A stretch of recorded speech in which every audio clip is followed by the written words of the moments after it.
to this computer. You're starting. Yes. Hello, so my name is Merritt, and we'll be talking about the A study first. So our partner Adam isn't here. He was supposed to introduce trauma, but he's currently not here. But he left the audio of him explaining it, so he can do it. Sorry. Trauma is an Okay. awful but unfortunate reality of our world today. Unfortunately, over 700,000 children are abused during their childhood, and over 70% of these children are under the age of 3. In this case, however, abuse covers a wide variety of tragedies they are faced with, limited to but not excluding physical abuse and neglect, emotional abuse and neglect, and sexual abuse. Since these traumas occur in times of childhood that are intrinsic in a healthy development, the effects can be detrimental in the future. These stages include the sensory motor and the pre-operational stage, which, as we all know, if not handled correctly, can be catastrophic on a child's upbringing and their adult life.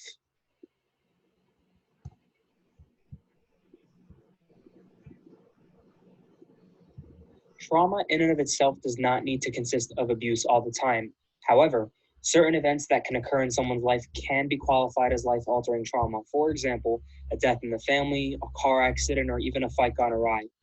And a little off topic here, but even a paper cut in the medical world is technically trauma to the skin. So when we talk about trauma, we are not necessarily limiting these events to major events in someone's life. They can be small or large. It's just how the person at hand will metabolize that trauma and how it will affect them later on in life. As for the effects of these traumas, they can manifest in a bunch of different ways: emotional disorders, cognitive disorders, or even physical defects, if the trauma we're discussing is a physical trauma. And oftentimes, physical trauma does lead to psychological issues in the future.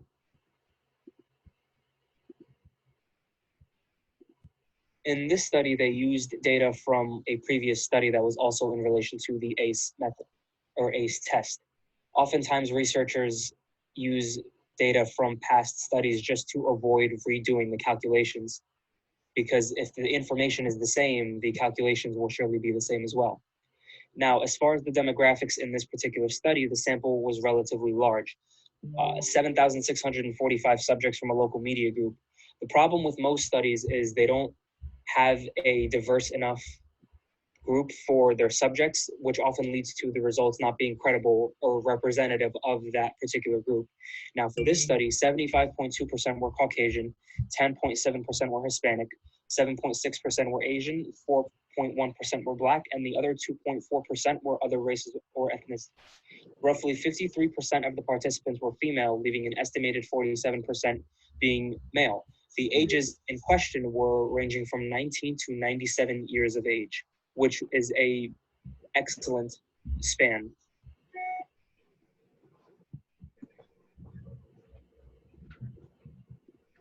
Now, to qualify for this study, the participants had to fall into a certain category of abuse sustained during the first 18 years of their life, including parental abuse, parental substance or alcohol abuse, and unfortunately, as we all know, alcohol and substance abuse does lead to domestic violence and domestic abuse. Divorce, which constitutes emotional abuse, incarcerated family member, which also constitutes emotional abuse. The traumas were measured with a questionnaire called the Childhood Trauma Questionnaire, which was administered, and the scores were categorized on a scale from 0 to 11, each number representing a specific trauma. Okay, I think it's me, yes. So I'm Kara. I'm going to talk about the results of the study. So there were 17 questions, and it was 7 different categories. Among the categories, the one that had the most exposure, it was the child abuse, like sexual child abuse, and it was the substance abuse in a household. That was for the prevalence, and the relationship in categories with exposures with risk factors leading to death in any category that was from 65% to 93%. More than they was exposed to more than 2 other exposures. So the exposures they had from the category is listed, it was psychological, and that's like did somebody insult you, hit you, or say anything or act or make you feel afraid. That was psychological abuse. The physical abuse that could have occurred was, just hitting, pushing, or something. Sexual abuse was, did somebody touch or find you anyway, or have you touched them in any way? Household dysfunction. Another category was substance abuse. That was under household dysfunction, the substance abuse and mental illness. The two that were prevailed the most was the substance abuse. Anyone with a problem in the household that were alcohol abusers or drug abusers, and sexual. Did an adult or person at least 5 years or older ever touch you any sexual way, have sexual or oral intercourse with you in any way. So the sexual was 22% and the alcohol was 25%. I related that to the Born for Love when we had Terrell, and we also had the other girl. Terrell was in chapter 9, and the resilience chapter, it was Trinity. So I don't know if you guys remember, but Trinity, both of her parents was drug abusers and sold drugs, did alcohol, and then her and her brothers and sisters wound up going into foster home, but she wound up having her own kids. And then at the end of her story, she winds up being an advocate. And on page 168 it said Trinity, she took the things that happened from her life as ongoing part of her resilience. She used her insight to keep on going to inspire others. From her story, we can see how much of our children's health is in our hands. Our capacity for caring and lack of care affects both physical and mental health across the lifespan. Although individuals and our family relationships set the stage as children grow, their relationship with peers and their ability to negotiate larger social groups take on increasingly greater importance. For Trinity, she found hope in those groups and organizations outside of her family. So I related that to those 2 categories because she also suffered from sexual abuse and the alcohol abuse from her parents, that affected her and her brothers and sisters, that caused her to get taken from her home, and she went into foster homes and all of that. And then Terrell was also exposed to that type of world, and he winds up doing something negative in turn. He he killed somebody over sneakers, over a pair of sneakers, but his background, he had a lot of mental and physical abuse that he faced, and he thought that going to gangs and all of that stuff would help him. So I related those to the results that I got because those were the 2 highest categories. Another thing, the relationship between the childhood exposure and health risk factor both prevail and risk adjusted to odd ratios.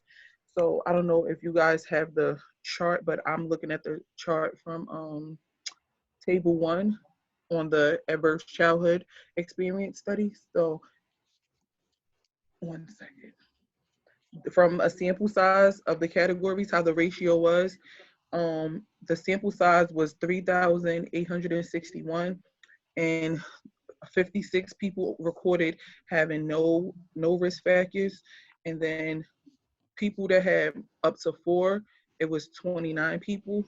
So the most numbers, it was most of the people with the different samples, it was 4 different categories. On this was a different part of the test. They had more than 1 risk factor in their house. So that means the risk factors: smoking, obesity, physical inactivity, depression, suicide, alcoholism, drug use, injected drugs over a lifetime, more than 50 lifetime sexual partners, and a history of sexually transmitted disease. So a lot of them, I'm going to the next slide, of those risks, imagine having that in childhood. All right, the relationship between exposure and disease conditions, ratio for the disease range from 1.6 for diabetes to 3.9 for chronic bronchitis or emphysema. the assessment of the influence of exclusions and the sensitivity analysis were missing information. It was like not a lot of information. It was like a broad thing, and they didn't get as many results. Like basically, I said from the sample size of 3,000, that was just one of them, and then the total was 8,000. The most people reported it. A lot of people didn't report. The most people that reported having more than one risk factor was 3 people. Up to 4 risk factors was 3 people. Up to 3, it was 7 people. Up to 2, it was 15. Up to 1, it was 31. And 44 didn't report anything. So a lot of times when these things happen, people don't report them.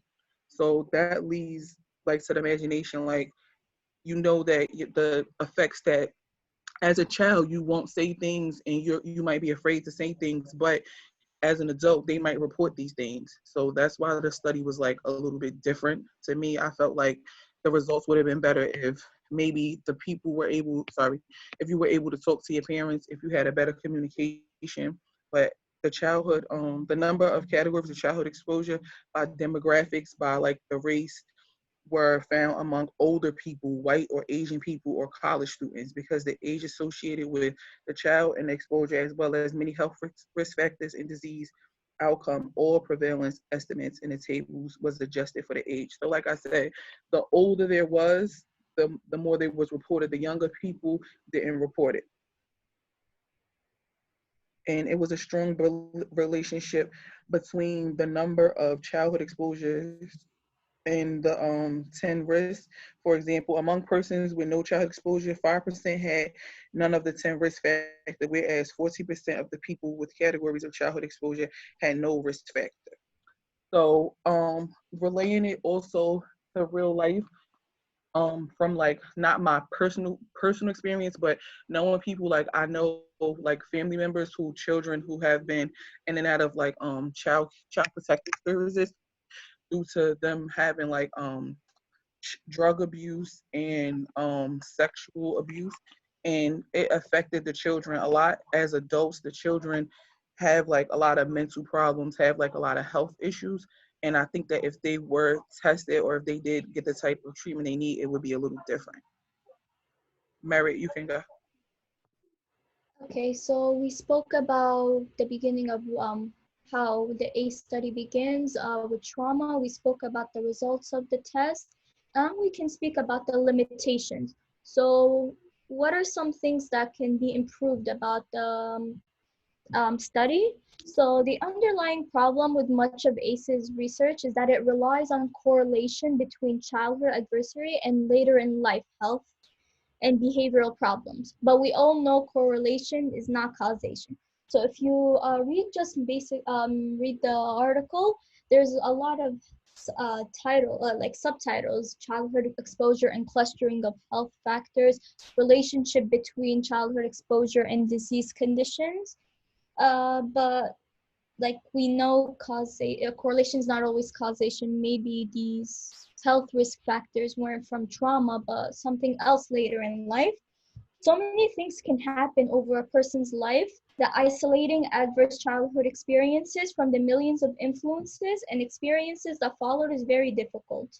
That doesn't mean that ACEs as a concept doesn't have a validity and isn't worthy of further research, but too much of a focus on ACEs might actually distract us from the tractable solutions too. By blaming huge amounts of societal ills on things that happened to us decades ago, as opposed to things that we are doing to each other or doing to ourselves here and now, it kind of removes agency if you think about it.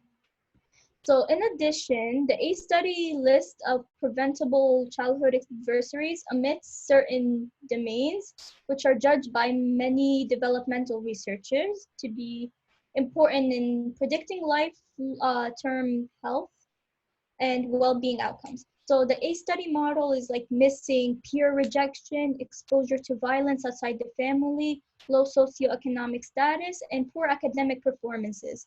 So if you look at other longitudinal studies, it shows that growing up in poverty, it increases lifelong risk for various negative life events and negative health outcomes. Peer rejection and lack of friends are associated with the development of many disorders. If you look at poor school performances in childhood, it's associated with poor outcome in adulthood, such as unemployment. Witnessing community violence has been shown to be mental health hazard for adults and children. These major childhood adversaries are not currently measured by the ACEs scale. So are we really looking at like all the types of trauma a child goes through when they're younger? I'm not sure.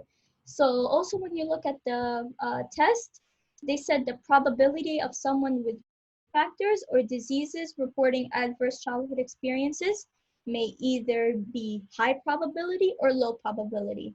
This may cause limitations to the study and causality.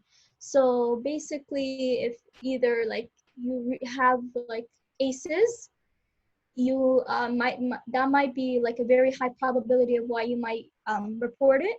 But then maybe if you don't, like maybe someone else who's like has ACEs but not like very high level, they might not report it. Or maybe someone who doesn't have ACEs, yeah, I never experienced that, so they would report that. So the results can be skewed. So additionally, the risk factors may be over-reported or under-reported by the patient. So since the patients are asked questions, you're getting the data from them specifically. So how do you know they're giving the full truth? Oh, they're overreacting, underreacting? We don't really know. That can really mess with the results. And the ACEs list, and then one last thing I wanted to talk about was, I researched this, it's not in the article, but it said the average age of respondents when they supplied information about their childhood experiences was between 55 to 57 years old. As a result, it is hard to be certain, particularly from such a remote vantage, whether if these particular childhood experiences are like the most predictive, most important predictors. So how do we know these are the things that cause the trauma you have currently? So there's some things that can limit the study. So these are some of it. And next, I have this video about the ACE study. Do you mind if I play it, Professor? Okay. Okay, it's gonna go to my drive.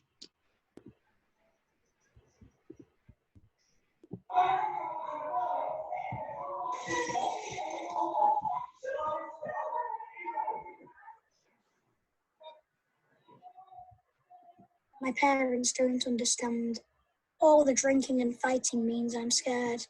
I'd like a cuddle, perhaps a bedtime story, but mostly I'd like them to stop shouting at me. And sometimes they hit me.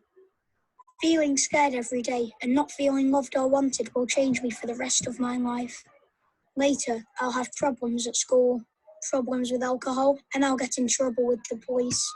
What's happening to me right now means I'm more likely to have serious health problems in middle age and die sooner than I should.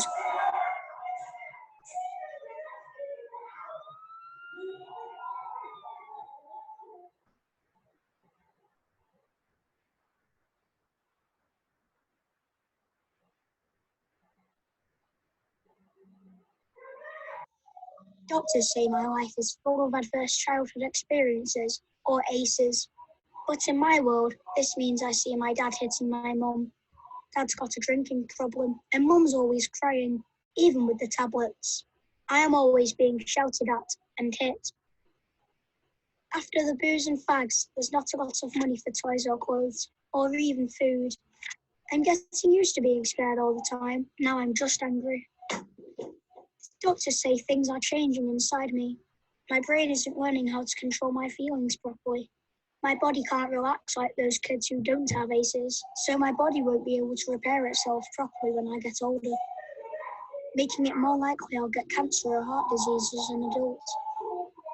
It hurts when my parents hit me, but the real damage is hidden, and that damage will be with me for life.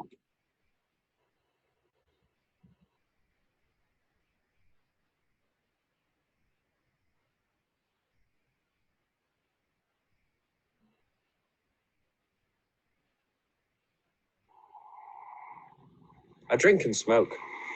They say I'm out of control, but I'm not. It's just my way of coping with my ACEs. I've been in plenty of fights, but what's wrong with that? Kids' punches don't hurt half as much as when my dad hits me. I beat up a kid last week at school because he looked at me weird. Who cares?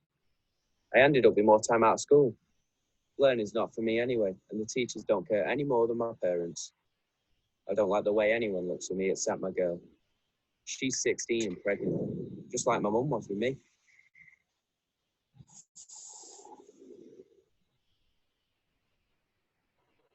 So this is where I've ended up. I've got diabetes and cancer's probably on the way. I know these kill you, but I could do without them. I've never had a proper job and I've spent time inside. I hate my kids. I hate their mum too, until she left, so my kids have grown up with aces. And now my daughter had her first kid. She's 16. The course of my life was set in the wrong direction a long time ago. I know where I'm heading, and sadly I know where my kids are heading too.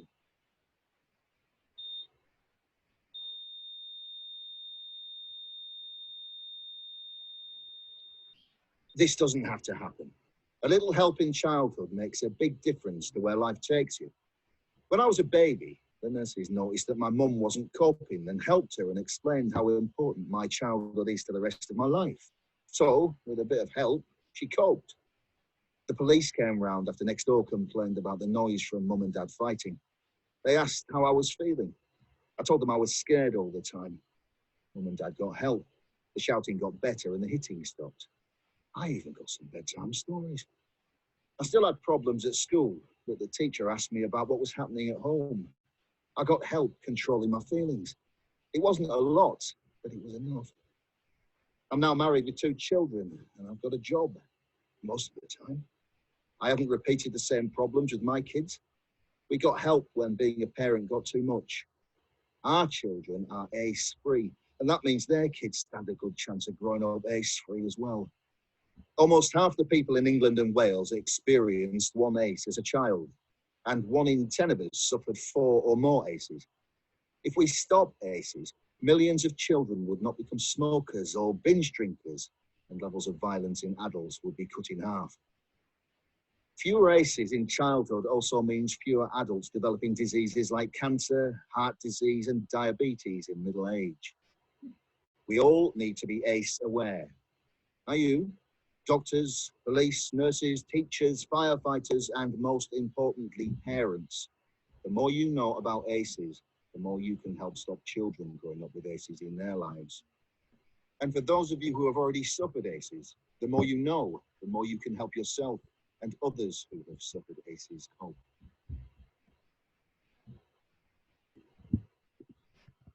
Okay, so I'd like to think that this, okay, where did it go? Okay, great.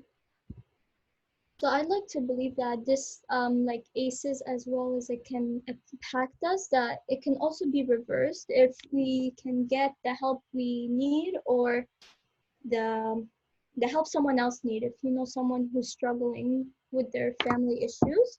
So this can lead us to our discussion questions.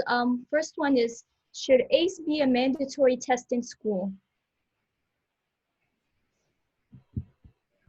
Anyone would like to bring in the discussion, started the discussion for this question? Well, first of all, thank you guys. Applause, applause. So I don't want you guys to not get your applauses. I'm gonna stop the recording, but do you have any further slide? That's it, no? That's it. No. Okay, I'm gonna stop the recording and then we can have it open for class discussion. So Okay. great link to the movie. You need to share it with us via Blackboard messages, okay? So I'm gonna stop the recording so people will maybe feel more comfortable talking.